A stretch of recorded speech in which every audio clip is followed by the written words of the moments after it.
할렐루야.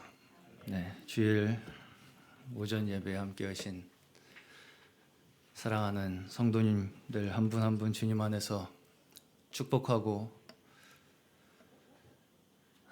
주님께서 내려주시는 은혜와 평강이 넘치시기를 간절히 원합니다. 저희의 모든 살아가는 발걸음이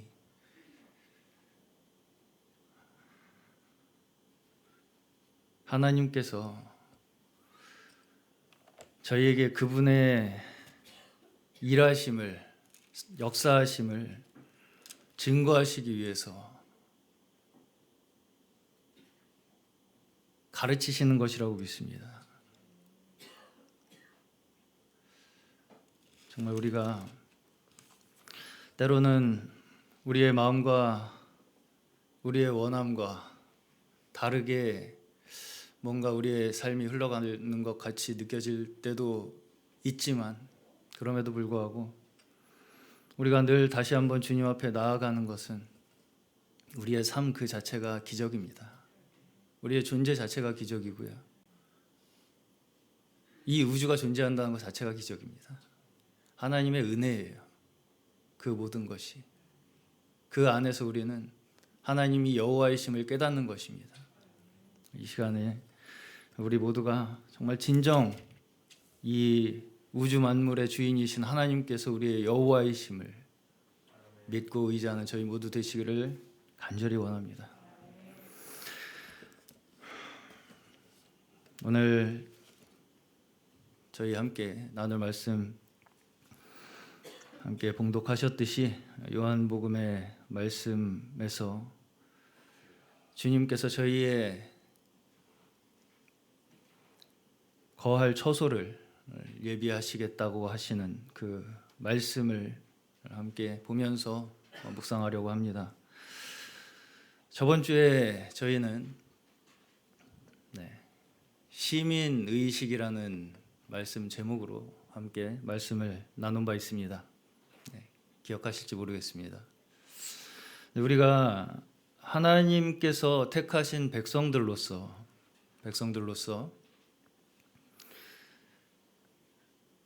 그 나라에 속한, 그 나라를 소망하는 그 믿음의 자녀들로서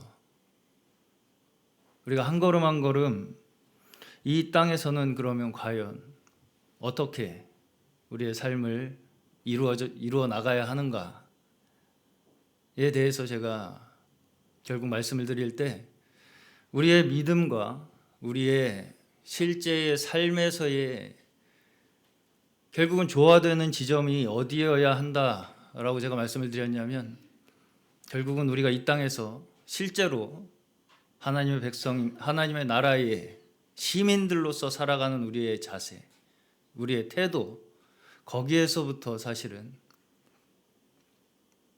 우리의 믿음이 이 땅에서 실현되는 것이라고 말씀을 드렸습니다. 우리가 어떤 것을 우리의 힘으로, 우리의 노력으로 지키겠다라고 한다고 해서 그것이 하나님의 나라로 이루어지는 것이 아닙니다.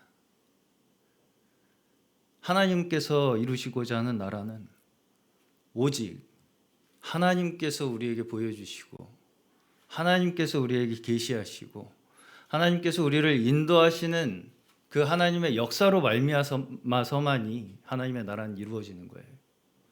우리는 단지 그 나라의 아름다움을 보고 따르는 것입니다. 그 나라의 시민 되기를 간절히 원하는 마음으로 가는 자들이에요.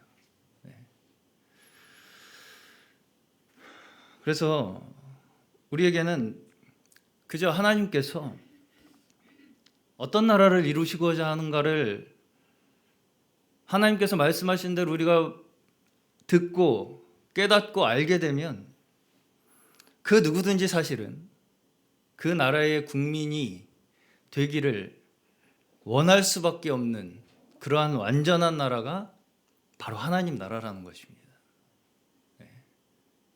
하나님께서 우리를 택하셔서 은혜 주시기로 예정하셨으면 우리는 결코 거부할 수가 없다는 거예요. 그 은혜를 거부할 수가 없어요.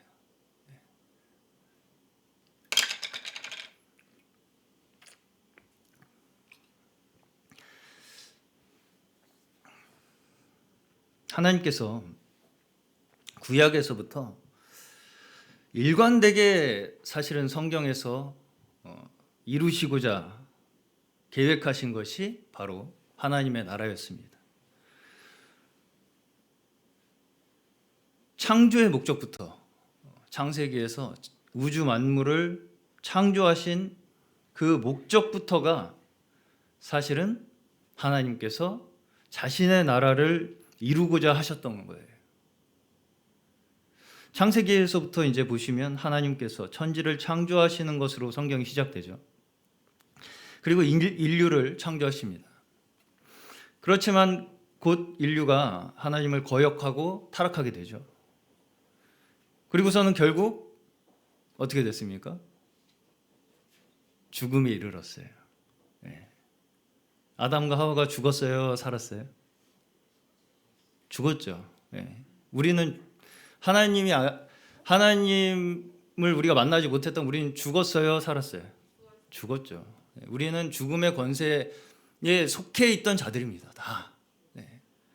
죽음의 권세에 속해 있다는 건 이미 죽은 상태인 거예요. 그렇지만 하나님께서 이 죽음에 이르게 된 죽음의 권세 아래에 속하게 된 이 인류를 그저 죽게 내버려 두시지 않았다는 거예요. 이게 은혜입니다.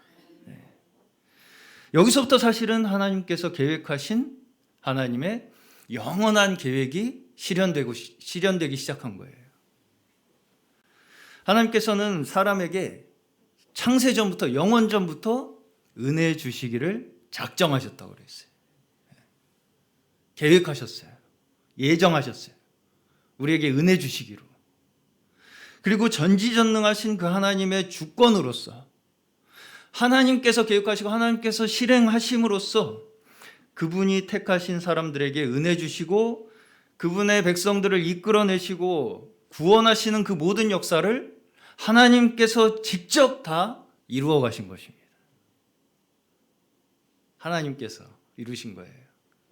우리가 한 게 없어요. 우리는 심지어 하나님을 스스로 깨달아 알 수 있는 자들도 아니에요. 하나님께서 우리에게 그분을 계시하여 주시지 않으면 우리는 알 수 없는 자들이라는 것이죠. 이것이 바로 우리가 하나님께서 하나님 자신을 우리에게 계시하여 주셔서 하나님께서 여호와이시며 곧 그것이 무슨 얘기냐면 우리의 근원이심을 깨닫는 거예요. 하나님께서 여호와이심을 믿는다는 말의 의미가 뭐냐면 하나님께서 이 세상 모든 만물의 근원이시자 우리의 근원이시라는 걸 깨닫는 거예요. 믿는 거예요. 우리 아버지이심을 믿는 거예요. 우리를 창조하시고 우리를 택하신 우리의 창조자이심을, 우리의 근원이심을 믿는 것이다라는 것이죠. 자, 그렇다면 이제 여기에서 한 가지 우리가 알고 넘어가야 할 사항이 하나가 있는데 그것이 뭐냐면 계시가 무엇이냐라는 거예요. 계시. 자, 계시라는 것은 하나님, 그러니까 절대자가 우리에게 알려주심으로써 우리가 알게 되는 걸 계시라고 합니다. 그래서 우리가 흔히 영적인 경험을 뭔가 하게 되면 그것을 두고 계시를 받았다 이렇게 이제 표현을 하고는 하죠. 자, 영적인 경험, 이것을 이제 다시 말해서 계시라고 하는 것을 신학적인 용어로는 두 가지로 이렇게 분류를 해요. 신학적인 용어로 두 가지로 분류를 하는데 첫 번째는 일반 계시라고 합니다. 일반 계시. 그래서 일반 계시는 뭐냐면 세상을 통해서 세상을 바라봄으로써 누구에게든지 어느 정도 하나님을 찾을 수 있는 실마리를 두신 것을 뜻해요. 그래서 이것에 대해서 이 성경에서 말씀하시는 바가 어디에 있냐면 로마서 1장 20절에 보시면 창세로부터 보이지 아니하는 것들 곧 그의 영원하신 능력과 신성이 그 만드신 만물에 분명히 보여 알게 되나니 그러므로 저희가 핑계치 못할지니라 라고 기록되어 있습니다. 이 결국은 일반 계시라는 것이 뭐겠습니까? 결국은 사람이 가지고 있는 이성을 통해서도 어느 정도 더듬어 찾아 알 수 있다는 얘기예요. 또 사도행전 17장 27절을 보시면 우리가 우리 스스로를 바라볼 때에 그것을 통해서 하나님을 혹 더듬어 찾아 발견할 수 있도록 하셨다. 이렇게 말씀을 하고 있습니다. 그러면서 이제 그 다음 28절을 계속해서 보시면 아테네의 어느 시인이 우리가 신의 소생이라 이렇게 시를 썼다라는 말을 인용하면서 사도 바울이 그렇게 이 아테네에는 뭐가 발달했어요? 철학이 발달했고 또 수많은 그 신들이 있었잖아요. 아테네 그리스의 신들이 그렇게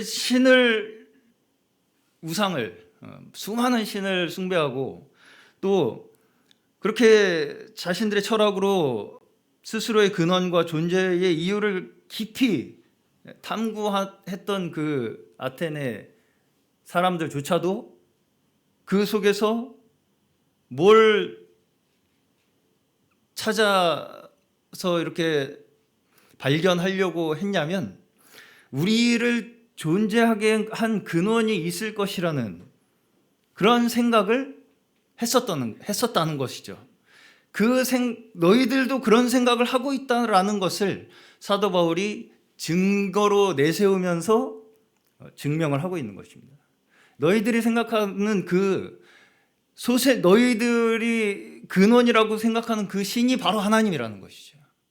그렇게 지금 사도 바울이 이 아테네 시민들에게 증거를 하고 있는 거예요. 너희들 가운데서 이미 그러한 고백을 한 자가 있다라는 것이죠. 우리가 하나님을 아는 데 있어서 과연 우리의 이성이 얼마만큼 관여할 수 있느냐 하는 문제는 사실은 지금까지도 신학적으로 굉장히 첨예한 논쟁거리입니다. 물론 우리가 이성이 작동하지 않는 상황 자체를 우리가 이해할 수 없어요. 우리는 이성이라는 게 없이 하나님을 받아들인다는 것 자체가 있을 수 없는 일이죠. 말씀을 보고 듣고 깨닫는 모든 것이 사실은 우리가 먼저는 이성적으로 받아들이는 것입니다. 그 이성의 과정을 거치지 않고 말씀을 받아들인다는 것 자체가 있을 수 없는 일이에요. 사도행전 17장 26절에서 우리가 하나님을 혹 더듬어 찾아 발견할 수 있도록 하신 것이 무엇이라고 이렇게 말씀을 하고 있냐면 26절을 보시면 인류의 모든 족속을 한 혈통으로 만드셨다. 그리고 온 땅에 거하게 하셨고 저희의 연대를 정하셨고 거주의 경계를 하나셨다.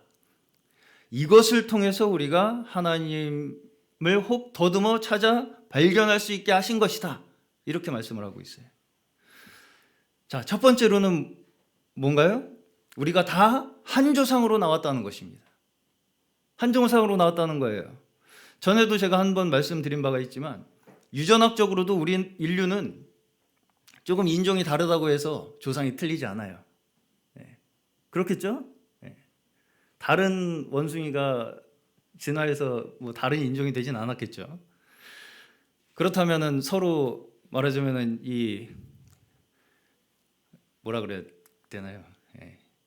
아이가 생길 수가 없겠죠. 한마디로.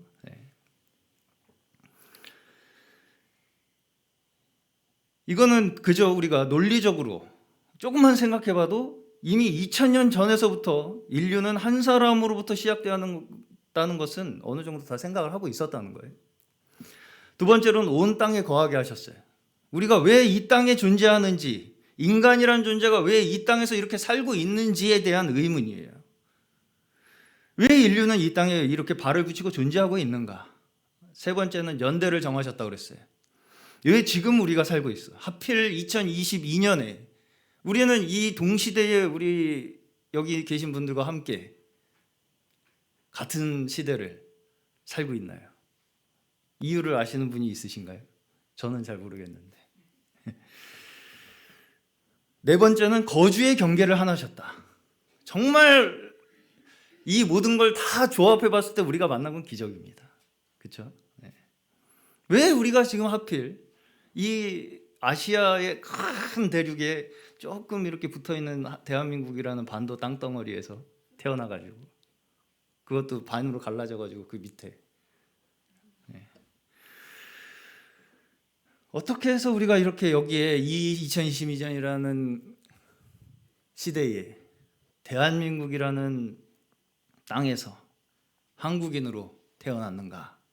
이것에 대해서 다 이 모든 일을 우리가 되짚어 생각해 보면 어느 것 하나 우리가 스스로 답을 낼 수 있는 일이 하나도 없다는 것이죠.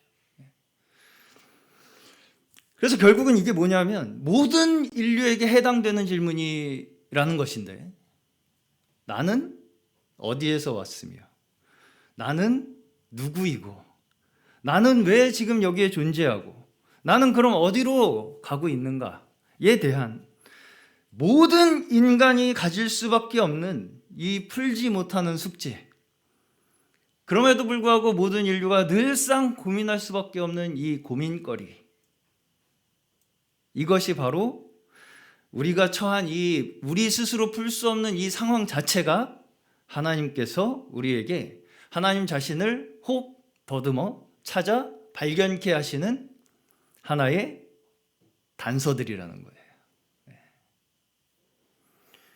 자, 사도행전에서 아레오바고라는 곳에서 사도 바울의 논증에서도 사도 바울은 그 아테네의 철학자들과 이 대화를 하는 내용에서도 그들이 가지고 있는 철학, 또 그들이 믿고 있는 신을 다 무시하고 부정하면서 고집을 부리면서 하나님을 증거하지 않아요. 그들의 이성적 활동의 근원, 그래 너희들이 생각하고 있는 그 철학 활동의 근원이 어디냐? 너희들이 섬기고 그렇게 신이라고 여기는 그 존재들의 근원이 어디냐? 이런 것들을 너희들도 이미 생각하고 있다는 것을 깨우쳐주면서 그들의 것을 오히려 하나님의 증거로 삼아서 그들에게 하나님과 예수 그리스도를 증거하고 있는 것을 볼 수 있습니다. 네, 사도 바울도 그렇게 증거를 했어요. 그렇기 때문에 사람들의 이성적 활동들이 전혀 무가치한 것이다 라고만 말할 수는 없다는 것이죠. 어떤 면에서는 이러한 것들조차 사실은 하나님께서 우리에게 부여해 주신 것들이기 때문에 하나님의 창조 질서 안에서 그 질서가 우리가 과연 무엇이냐, 하나님의 창조 질서라는 게 과연 무엇이냐라는 것을 알아가는 과정 중에 있다라고 볼 수도 있는 것이기 때문입니다. 그렇겠죠? 네. 여기까지가 이제 일반 계시의 의미예요. 일반 계시. 일반 계시는 곧 우리가 이 세상을 보면서 깨달을 수 있는 절대자의 존재라는 것이죠. 네. 자, 그렇다면 또 다른 한 가지는 특별 계시입니다. 특별 계시. 일반 계시는 인간이 스스로의 말하자면 성찰, 자아 성찰, 또 이 세상을 바라보면서 하는 성찰을 통해서 이 세상의 근원의 존재에 대한 실마리를 제공해 주는 정도에서 그쳐요. 그렇다면 특별 계시는 무엇이냐면 하나님께서 직접 우리 사람에게 자신이 어떠하신 분이신가를 알려주시는 것을 특별 계시라고 합니다. 네. 그래서 이것을 우리는 바로 성경에 기록된 말씀이 바로 특별 계시다라고 이야기하는 거예요. 성경이 바로 하나님께서 우리에게 직접 알려주시는 말씀이기 때문이죠. 자, 그렇다면 성경은 무엇인가? 성경이 무엇인가가 이제 중요하겠죠? 성경이 무엇이냐? 성경이 기록된 것이 바로 하나님께서 우리에게 직접 알려주시는 가르침이기 때문이죠. 자, 성경에 이제 처음 5권을 따로 부르는 이름이 있어요. 이진호 형제님. 모세오경. 모세오경을 유대인들은 토라라고도 불리우는데 유대인들에 의해서는 또한 율법서라고 불러요. 이거를 모세오경을 율법서라고 부릅니다. 그래서 대략 이제 이 모세오경의 이야기를 훑어보게 되면 창세기에서는 창조 사건이 시작되죠. 그러면서 노아 이야기가 나오고 아브라함 이야기로 해서 아브라함의 자손 이삭과 야곱, 그리고 이제 야곱이 이스라엘이 돼요. 그리고 야곱이 아들이 몇 명이에요? 12명. 그 중에 한 명이 이집트의 총리가 돼요. 형들이 팔아가지고. 요셉. 그래서 그 이런 여러 가지 이 우여곡절을 통해서 결국은 어떻게 되냐면 야곱과 12아들의 모든 가족이 다 이집트에 가서 살게 돼요. 그걸로 출애굽기의 이야기가 끝나고요. 그래서 이제 출애굽기가 시작되는 이야기는 모세의 이야기로 시작됩니다. 그래서 하나님께서 이제 모세를 사용하셔서 이제는 이스라엘 백성들을 그 이집트에서 이끌어내시는 이야기로 이어지는 것이 출애굽기의 내용이죠. 그리고 이제 나머지 레위기, 민수기, 신명기는 모두 광야에서 받은 율법과 그것을 그 광야에서 이스라엘 백성들이 겪은 사건들을 중심으로 이루어지는 것이 이 모세오경의 전체 내용이에요. 그래서 모세오경은 이스라엘 백성들이 광야에서 가나안 땅에 들어가기 직전까지 모세가 죽는 사건까지로 마지막으로 해서 모세오경이 끝납니다. 그래서 모세오경을 통해서는 뭘 말씀을 하고 계시는 거냐면 하나님께서 이스라엘이라는 하나님의 나라의 백성들이 되게 하시는 율법서라고 그랬잖아요. 하나님의 나라가 이루어지는 근간을 알려주시는 게 모세오경이에요. 하나님의 나라는 내가 세운 이 법으로 이루어져야 된다. 이것이 모세오경입니다. 그리고 이제 이 뒤에는 역사서라고 해요. 창출 레민신 다음에 뭐예요? 여호수아죠. 그래서 여호수아가 어디로 가요? 가나안으로 들어가잖아요. 그래서 가나안이 뭐예요? 하나님께서 이스라엘 백성들에게 주신 땅이에요. 너희가 그 땅을 얻어서 너희 나라로 삼아라 라고 주신 땅이 가나안 땅이에요. 그래서 광야에서 하나님께서 이스라엘 백성들이 어떻게 나라를 이루어야 하는지를 다 주셨잖아요. 그래서 실제로 이제 역사가 시작되면서부터는 그 하나님께서 주신 율법으로 실제 하나님의 나라가 이루어지는 이야기예요. 그래서 이스라엘 나라의 역사가 기록되어 있습니다. 이 뒤에 역사서에서는 하나님께서 약속하신 땅 가나안에 들어가서 땅을 점령하고 사사시대를 거쳐서 다윗의 왕국이 세워지고 또 이제 그 뒤로 여러 왕들이 통치했지만 결국은 이스라엘이 타락했어요. 그래서 이방 민족에게 멸망당하고 다 포로로 잡혀갔다가 또 다시 귀환을 해요. 하는 그런 과정을 전체적으로 이야기하고 있는 것이 역사서입니다. 그리고 이제 그 뒤에 뭐가 있냐면 시가서라는 게 있습니다. 그래서 한번 제가 적어드린 도표를 보시면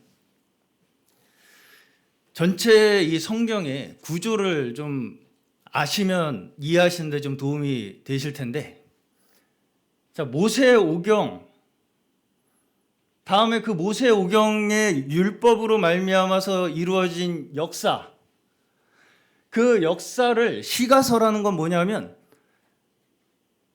해석하고 적용하는 거예요. 그 역사를.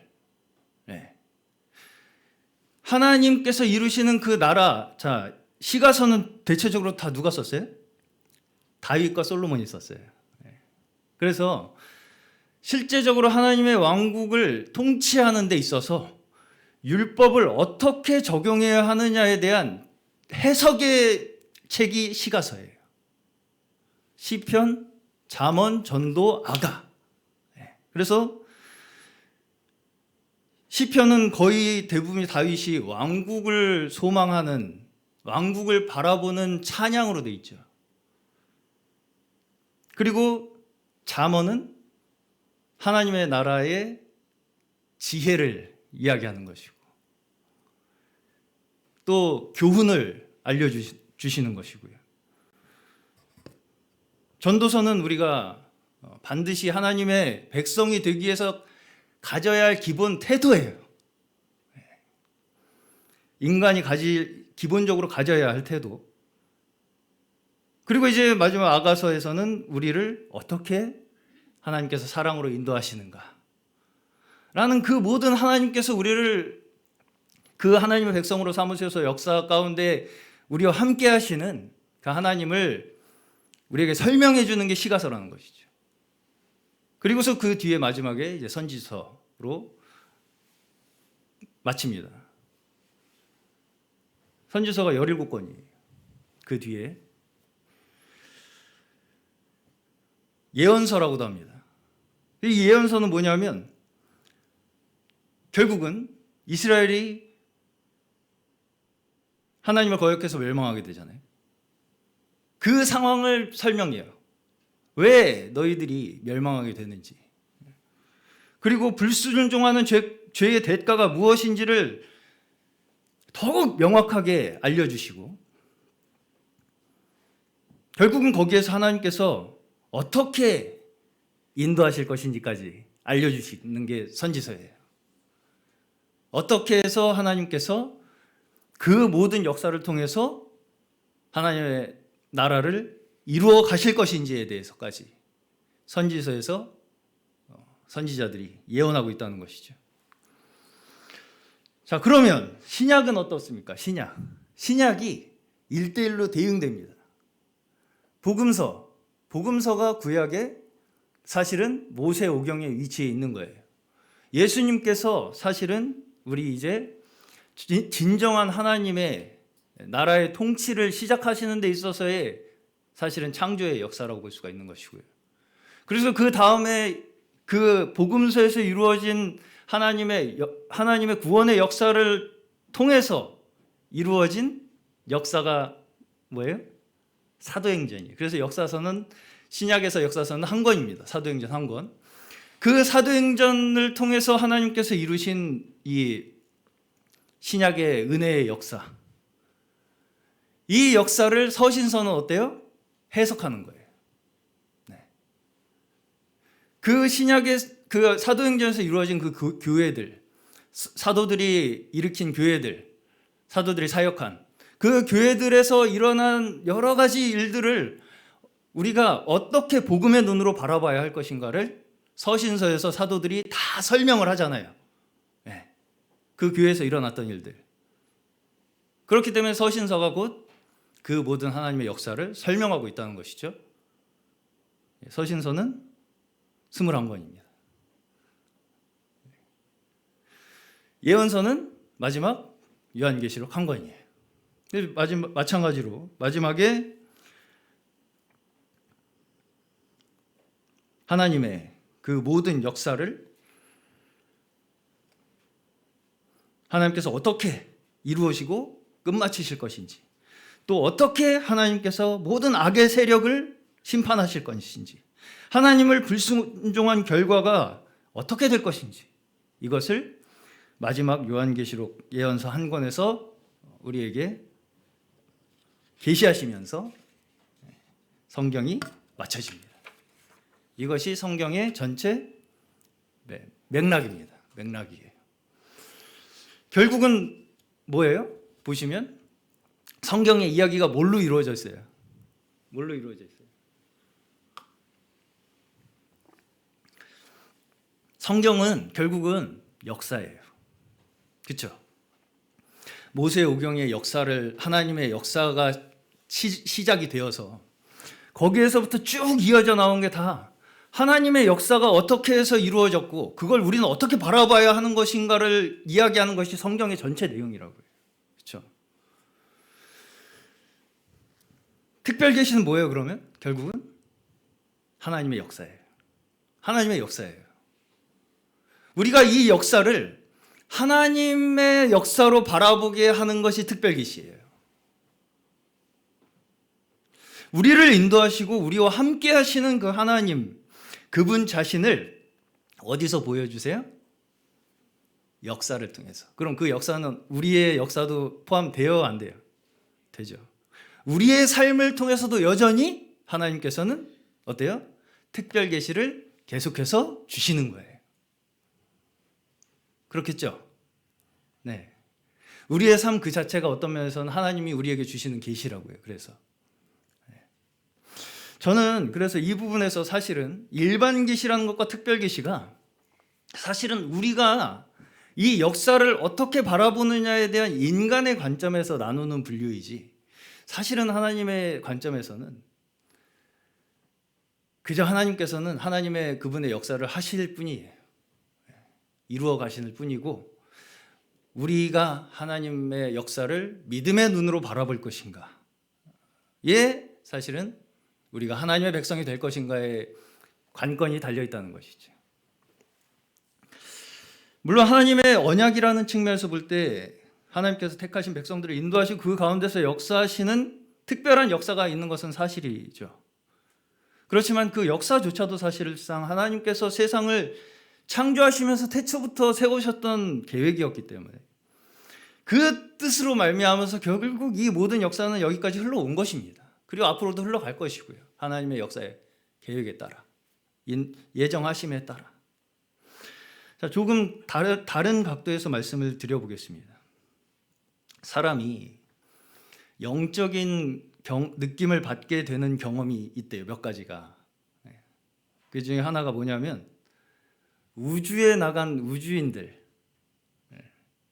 우주선을 타고 지구 밖으로 나가본 우주인들이 그렇게 영적인 경험, 영적인 느낌을 받게 되고요. 또 하나는 큰 지진을 경험한 사람들이 영적인 경험을 하게 된대요. 느낌을 받게 된대요. 우리나라도 최근에 계속해서 강도 높은 지진이 이제 몇 차례 일어나면서 우리나라도 이제 더 이상 지진에 있어서 안전지대가 아니다, 이렇게 이제 말들을 하는데, 자, 그렇다면 왜 이렇게 우주에 나가는 경험이나 지진이 일어나는 일이 우리에게, 사람에게 영적인 느낌을 가지게 할까? 자, 결국은 영적인 경험이라는 것이 뭔가요? 나에게로부터 나오는 것이 아니라 외부로부터 메시지를 받는 게 영적인 느낌이에요. 그렇죠?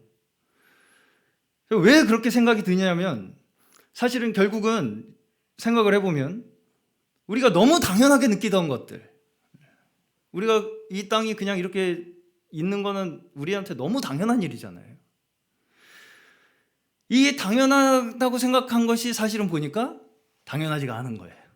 우주에 나가보면 어때요? 지구가 그냥 붕 떠 있어요. 공중에. 떨어질까 불안해요.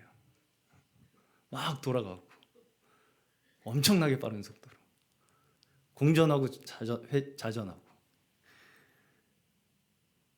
우리는 아무렇지도 않게 이렇게 당연하게 이 땅에 발을 디디고 서서 살고 있는데 사실은 그게 그렇게 당연한 일이 아니라는 것이죠. 지진도 마찬가지입니다. 땅이라는 것이 우리가 생존하기 위해서 너무나 우리에게는 필수적이고 당연한 조건인데 이것이 흔들리고 막 무너진다라는 이 경험은 사실은 우리 사람에게 근본적인 존재에 있어서의 혼란과 두려움을 주게 된다는 거예요. 그런데 우리가 그런 근본적인 우리 존재 자체에 대한 의문을 가지는 것에서 영적인 시각이 열리는 경험을 하게 된다는 거예요. 그래서 원래 우리가 가지고 있었던 우리의 시각의 한계에서 뭔가 더 초월해서 더 근본적인 우리의 시각이 열리는 경험을 하게 됨으로써 우리가 항상 그냥 당연하게 여겼던 그 모든 조건들이 새롭게 느껴지고, 지구가 붕 떠 있는 게 기적이에요. 아닙니까? 기적이? 우주 공간에 떠서 그렇게 공전하고 자전하고 하면서도 우리는 아무렇지도 않게 살 수 있다는 그 자체가 사실은 기적이에요. 거기에 살고 있는 우리는 더더욱이나 사실상 우리의 힘으로 사실상 할 수 있는 것이 아무것도 없다 라는 것을 근원적인 그 주관하심을, 근원적인 힘을 어렴풋하게나마 느끼게 하는 경험이기 때문에 그런 경험들이 영적인 느낌을 갖게 하는 것이 아닐까, 그렇게 생각이 듭니다. 그러면서 우리가 이제 더욱더 가질 수밖에 없는 게 뭐예요? 원하게 되는 게 뭘까요? 그러면 우리는 어디에서 안식을 느껴야 할 것인가? 일 것입니다. 저는 어렸을 때부터 부모님께서 거의 1년에 한 번씩 이사를 다녔어요. 그래서 결혼하고 나서 이제 상동에 있는 저희 교회 건물, 거기서는 그래도 거의 한 근 10년을 살았습니다. 제가 그 교회 건물에 살기 전까지는 이사가 그냥 일상이었어요. 1년에 한 번 그냥 정기적으로 연례 행사였어요. 이사할 때 됐구나, 이렇게 이제. 그래서 이사하기 위해서 이제 집을 보러 다니면 어때요? 여러 가지 조건을 따지게 되죠. 물도 한번 틀어보고, 뭐 어디 비새는 데 없나 보고. 그래서 이제 제가 최근 들어서는 또 검색의 은사를 받았다고 생각이 들 정도로 이 교회 건물 여기도 제가 이제 이렇게 알아봤었고, 비정관 건물도 제가 이제 알아봤었는데, 물론 모든 것이 주님께서 저희를 인도하신 것이라고 저는 믿습니다. 근데 그럼에도 불구하고 어떠냐면, 굉장히 그때까지는 이제 최선의 선택을 하는 거라고 이제 생각을 하면서 이제 즐거운 마음으로 선택을 하지만, 조금 지나면 늘 아신 마음이 있습니다. 이런 건 좀 이랬으면 더 좋았겠다. 반드시 그런 게 있게 되죠. 그러면서 항상 마지막에는 다들 한 번씩 해본 상상이시겠지만, 내가 만약에 땅을 사서 집을 짓는다면 이렇게 어떻게 하면 참 좋겠다, 뭐 이런. 주로 이제 저는 뭐 교회와 함께 어떻게 아기자기하게 참 지낼 수 있을까, 뭐 이런 상상을 가끔 하고는 하는데, 그래서 이제 뭐 저 푸른 초원 위에 그림 같은 집을 짓고 사는 그런 상상 다 한 번씩 해보셨을 겁니다. 남진 선생님도 하셨고요. 그럼에도 불구하고 불현듯 찾아드는 생각은 뭐냐면, 그럼에도 불구하고 과연 그렇게 내가 꿈 같은 저 푸른 초원 위에 그림 같은 집을 짓고 살면 한평생 정말 행복하게 살 수 있을까? 그렇게 전원 생활을 꿈꾸시던 분들이 전원주택을 지어서 이제 산 밑에서 생활하시면 뭐가 어떤 숨겨진 복병이 있냐면 벌레와 함께 살아야 된대요. 그래가지고 뭐 그것도 이제 본인이 익숙하시고 별 문제가 안 되시면 좋겠지만, 굉장히 힘든 분들은 엄청나게 힘들다고 합니다. 그 벌레와 함께 생활해야 한다는 사실이 상상도 못할 정도래요. 산 밑에서 전원 생활을 하면서 겪는 그 벌레와의 동거 생활이.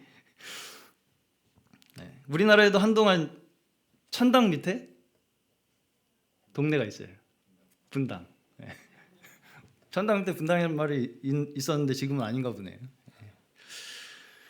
다 마찬가지입니다. 근데 우리나라에서, 한국에서 이제 투자 1순위가 뭐예요?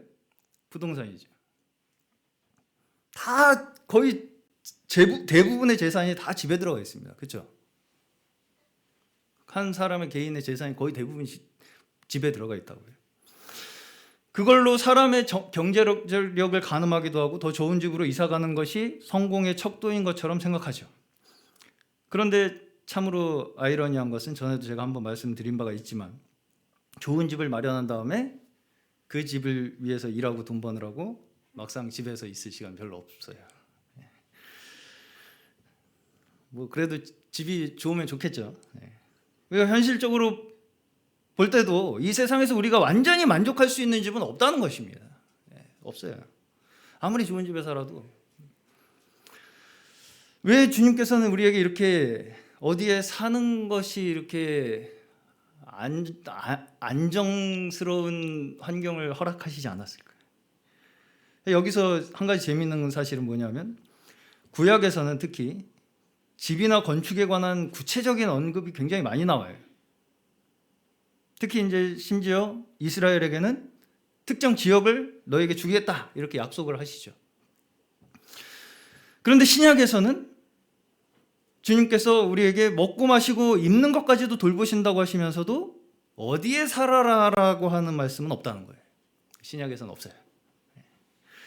어떤 면에서 우리 오늘날의 우리에게는 어디 사는 게 제일 큰 문제인데, 왜냐하면 신약에 우리를 인도하시고자 하는 것은 어디에 있기 때문입니까? 하늘에 있기 때문이에요. 하늘에 있는 영원한 나라가 우리의 소망을 거기에 두게 하시고자 하나님께서 우리에게 그렇게 가르치고 계신다는 것이죠. 그것이 하나님의 약속에 대한 우리의 소망이 되는 것입니다. 이스라엘 백성들은 작은 초막을 지어서 며칠씩 지내면서 초막절이라는 절기를 지켰어요. 초막절은 40년 동안 광야에서 이스라엘 백성들이 생활한 것을 기억하면서 항상 하나님께서 자신들을 그렇게 인도하여 주신 분이라는 것을 잊지 않고 기억하고 기념한 것입니다. 우리의 삶이 다 하나님께로부터 결국은 말미암았다는 것을 기억해야 한다는 것이죠. 시편 90편 1절은 모세의 기도입니다. 주여, 주는 대대에 우리의 거처가 되셨나이다. 또 예수님께서는 내 안에 거하라, 나도 너희 안에 거하리라 이렇게 말씀을 하십니다. 결국 우리의 삶은 중점이 어디 있어요? 거하는 것에 있어요. 어딘가에 우리는 거해야 돼요. 그럼 어디에 사느냐의 문제라는 것인데, 그것이 우리가 어디에 사느냐가 결국은 우리가 누구냐와 연결되는 거예요. 다시 말하면 우리의 삶이 오로지 주님 안에서 주님과 함께 이루어지는 것만이 사실은 우리가 있어야 할 자리라는 거예요. 골로새서 3장 17절을 보시면 또 무엇을 하든지 말에나 일에나 다 주 예수의 이름으로 하고 그를 힘입어 하나님 아버지께 감사하라. 우리가 한 가지 제가 좀 실제적인 문제에 있어서 말씀을 좀 드린다면, 우리가 실제의 거주지를 정하는 문제에 있어서조차도 사실은 이러한 원칙에 입각해서 실제로 실천해 나가는 것이 사실상 우리의 믿음과 현실이 조화될 수 있는 실제적인 문제예요. 우리의 거주의 경계 또한 사실 우리 주님께서 정하셨다고 말씀하고 있잖아요. 물론 마음으로 우리가 함께함이 첫 번째로 중요하겠지만, 그럼에도 불구하고 우리가 실제로 함께 얼굴을 맞대고 같은 공간에서 함께 숨쉬고 함께 먹고 함께 기뻐하는 이 가운데서 얻는 것이 분명히 있다는 것은 분명한 사실입니다. 그렇죠? 네. 이러한 결정에 있어서도 우리가 실제적으로 우리가 기준을 어디에 두고 있느냐, 이것이 사실상 우리가 믿음 안에서 정말 진정 행하고 있느냐에 대한 하나의 기준이 될 수 있다는 거예요. 자, 그렇다면 우리가 이 땅에서 안식할 곳이 어디겠습니까? 우리가 집이라고 할 때 사실은 장소적인 개념도 있지만 사실은 뭐예요? 가족들이 있는 곳이 집이에요. 그러면 우리의 집은 어디예요? 교회입니다. 이 땅의 교회, 우리의 집은 교회예요. 가족들이 여기 있잖아요. 가족들이시잖아요. 저희 하나님 아버지의 자녀든 저희 다 가족들이잖아요.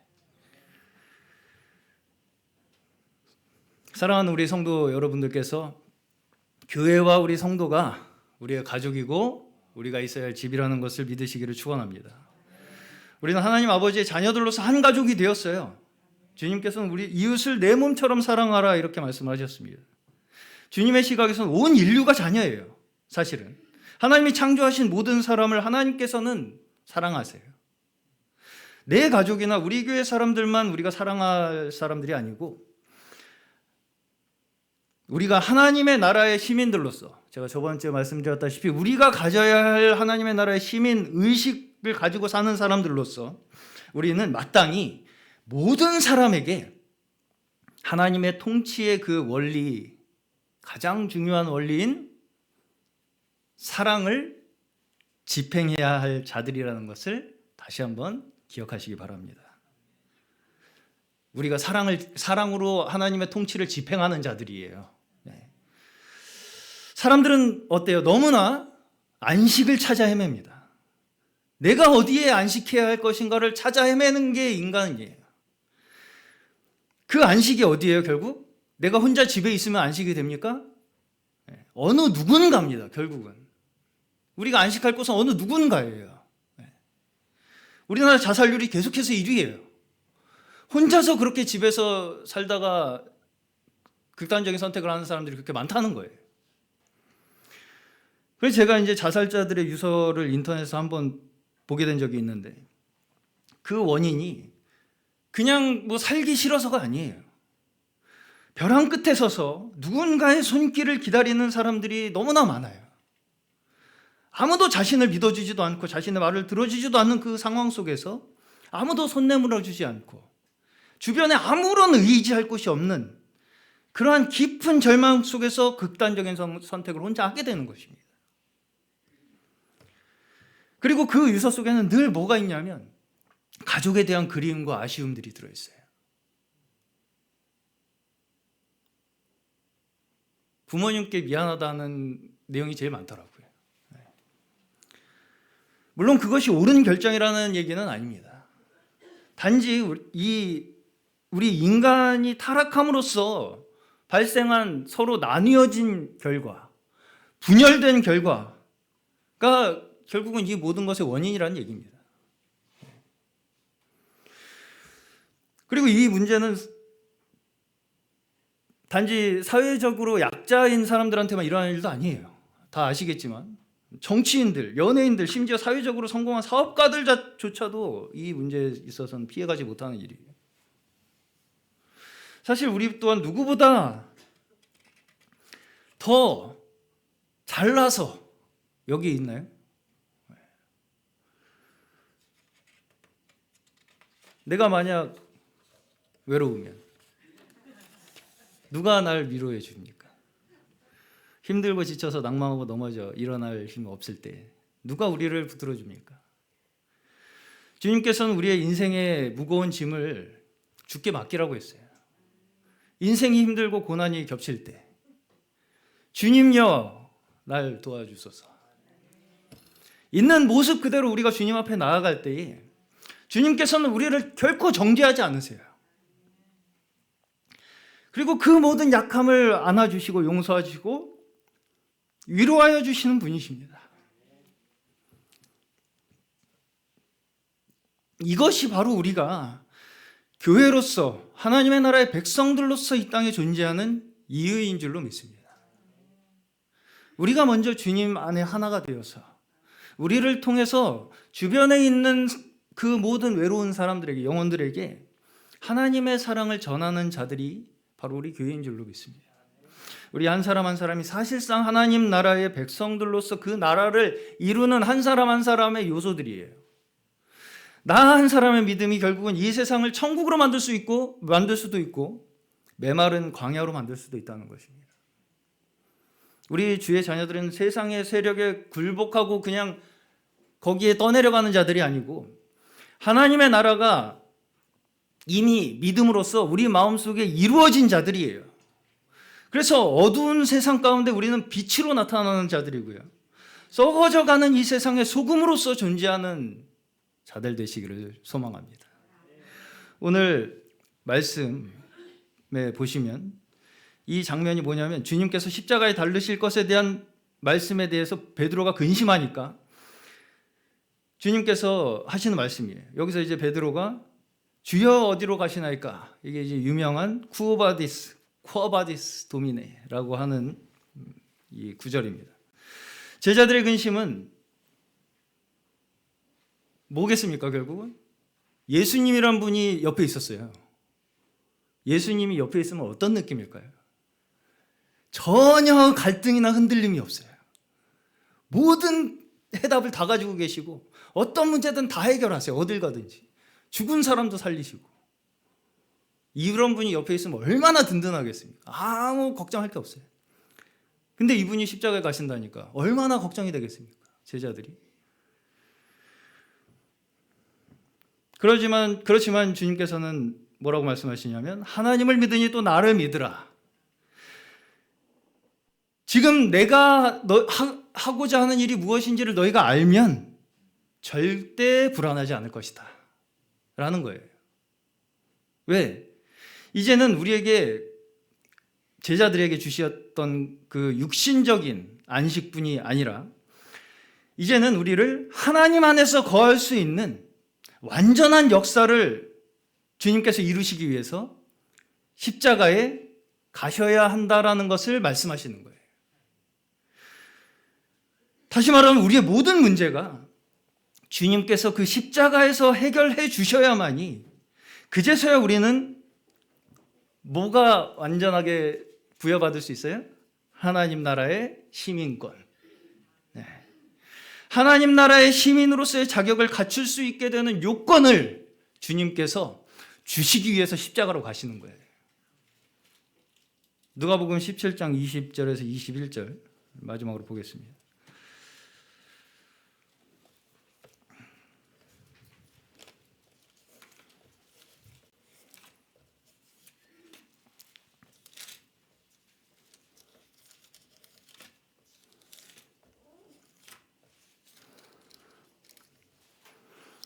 바리새인들이 하나님의 나라가 어느 때에 임하나이까 묻거늘 예수께서 대답하여 가라사대 하나님의 나라는 볼 수 있게 임하는 것이 아니요 또 여기 있다 저기 있다고도 못하리니 하나님의 나라는 너희 안에 있느니라. 아멘. 자, 하나님께서 이루신 완전한 안식과 평안, 이 평화의 나라를 우리가 믿음의 눈으로 바라보면요,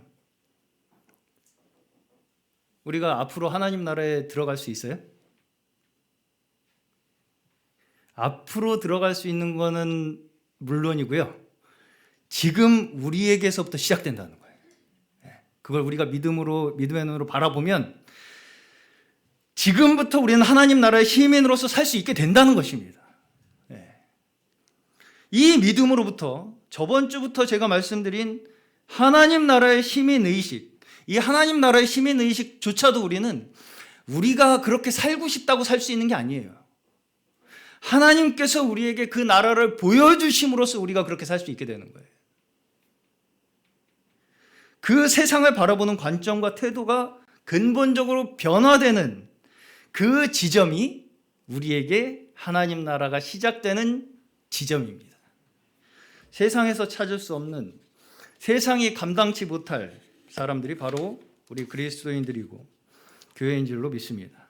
우리로부터 시작된 우리 하나님 나라의 능력으로 말미암아 우리 주변에 있는 모든 불안과 두려움과 근심이 해결되시기를 축원합니다.